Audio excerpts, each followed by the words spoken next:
नमस्कार, capital TV देख रहे हैं आप। मैं हूं आपके साथ पूजा। ब्रेकिंग नाउ में बड़ी खबर दिल्ली की राजनीति से जुड़ी हुई आपको बता रहे हैं, जहां दिल्ली सरकार में 2 नए मंत्रियों की एंट्री हो चुकी है।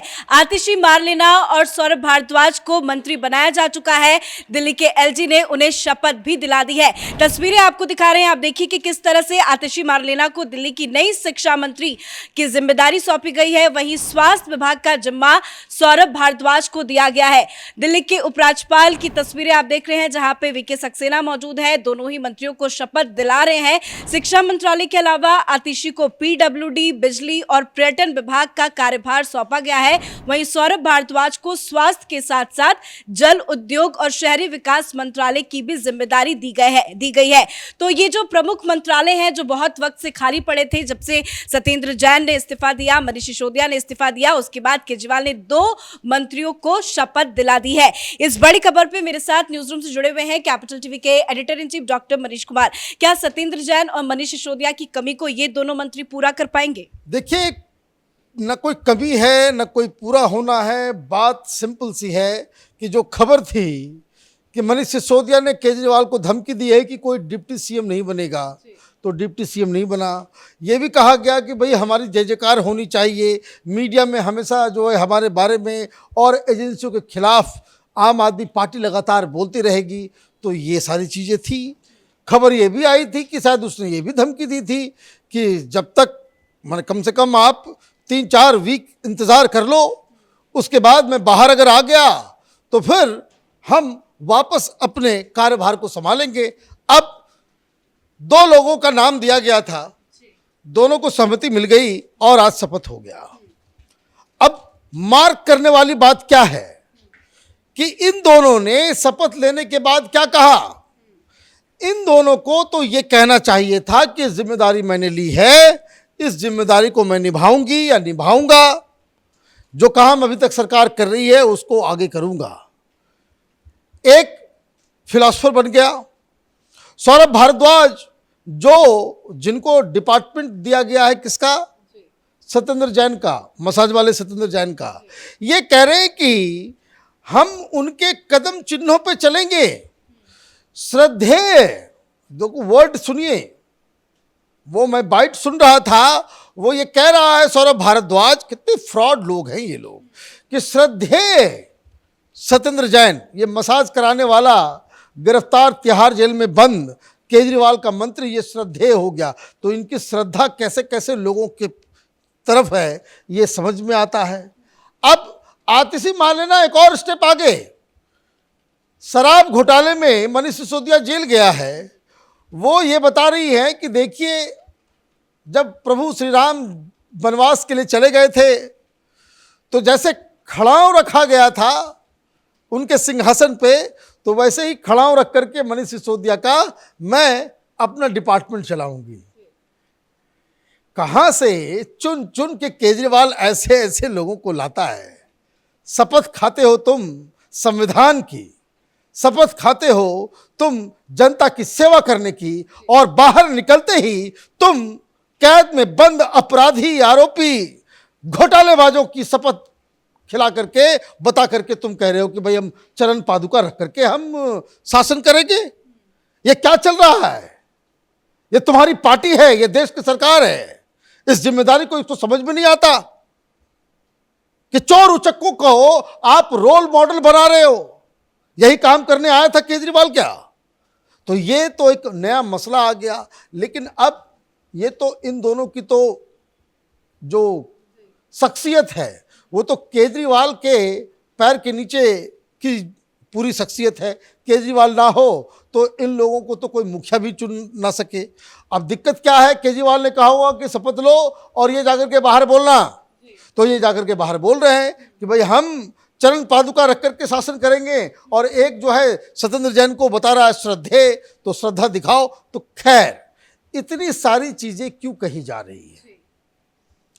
आप इस चीज को समझिए, ये सब राजनीतिक कीड़े हैं। इनका जुबान से निकली एक एक शब्द को उसको डिकंस्ट्रक्ट करने की आवश्यकता होती है। मतलब 2 चीज, जो खबर चल रही थी कि जो धमकी दी है कि कहीं हमको हटाने की कोशिश की तुमने, हमें अगर दरकिनार करने की कोशिश की तो मैं सारे पोल पट्टी खोल दूंगा केजरीवाल। तो अब ये तो मजबूरी है कि दो लोगों को आपने शपथ दिलवा दी। अब वो ये कह रहे हैं कि भाई हमारे लिए तो महान है सत्येंद्र जैन, ये घोटालेबाज, ये तमाम लोग जो हैं वो, केजरीवाल क्या गेम कर रहा है। Kejriwal deep down he knows कि सिसोदिया का खेल खत्म हो गया है। ईडी कल गिरफ्तार करेगी और वो अभी कई समय तक वो जेल में रहेगा और इस केस में जो तमाम जो खबरें आएंगी उसमें केजरीवाल की किरकिरी ही होगी, उसके अलावा कुछ नहीं हो रहा है। तो आपने एक तो ये बदल दिया और दूसरा आप उनको महान महान बताना भी आपने शुरू कर दिया कि चलो भाई कम से कम कुछ ईगो जो है वो सेटल्ड हो। लेकिन केजरीवाल की सबसे अलग समस्या कुछ और ही है। ये अलग जो प्रॉब्लम है वो प्रॉब्लम ये है कि उसको अपनी गर्दन बचानी है। गर्दन किससे बचानी है? गर्दन बचाना और गर्दन को फंसा देना, ये स्ट्रिंग अब मनीष सिसोदिया के पास आ गया है। मनीष सिसोदिया से ईडी पूछताछ करेगी।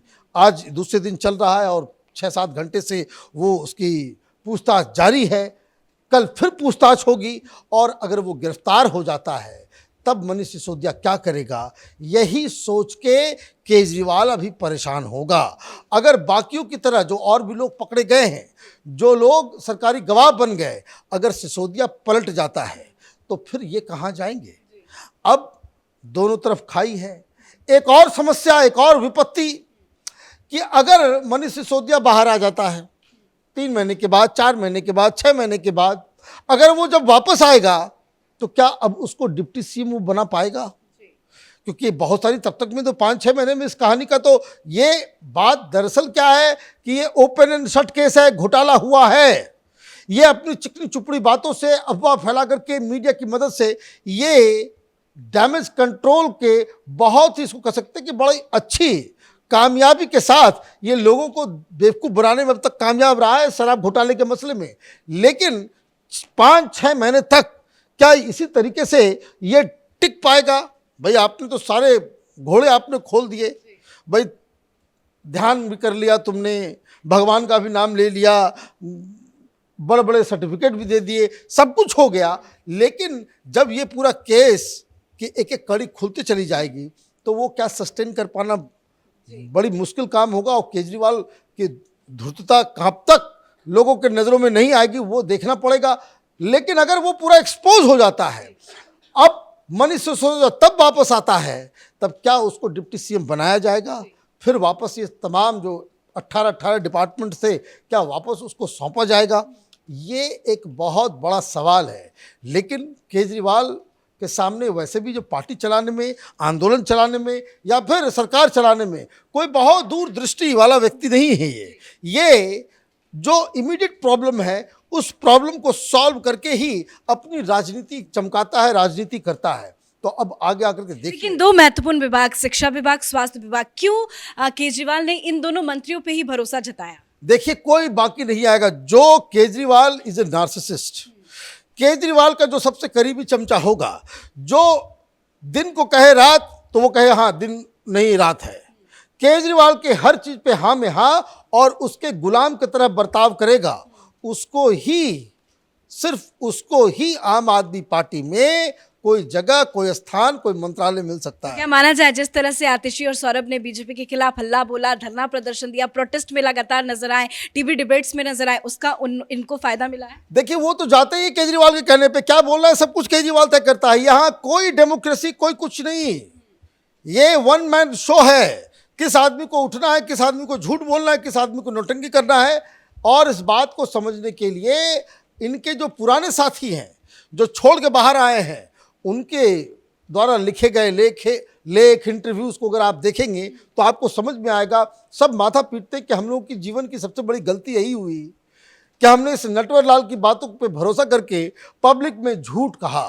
वो हमें कहता था कि भाई ये झूठ जाकर के बोल दो, मैं जाकर के ये झूठ बोल देता था। तो ये अब शर्मिंदगी हो रही है। तो ये जो पद मिलता है आम आदमी पार्टी के पूरे सिस्टम में, वो उसी को मिलता है जो केजरीवाल का सबसे नजदीकी चमचा होता है, इसके अलावा कुछ नहीं। बहुत बहुत धन्यवाद अपडेट के लिए। तो दिल्ली से जुड़ी बड़ी अपडेट आपको बता रहे हैं, दो नए मंत्री सौरभ भारद्वाज और आतिशी मारलेना को दिल्ली सरकार में जगह मिल गई है। एलजी ने शपथ दिला दी है। शिक्षा का विभाग, शिक्षा मंत्रालय आतिशी को सौंपा गया है, वहीं स्वास्थ्य मंत्रालय सौरभ भारद्वाज को सौंपा गया। इस बड़ी खबर पे मेरे साथ फिलहाल इतना ही। कैमरा पर्सन अशोक के साथ मैं पूजा, कैपिटल टीवी।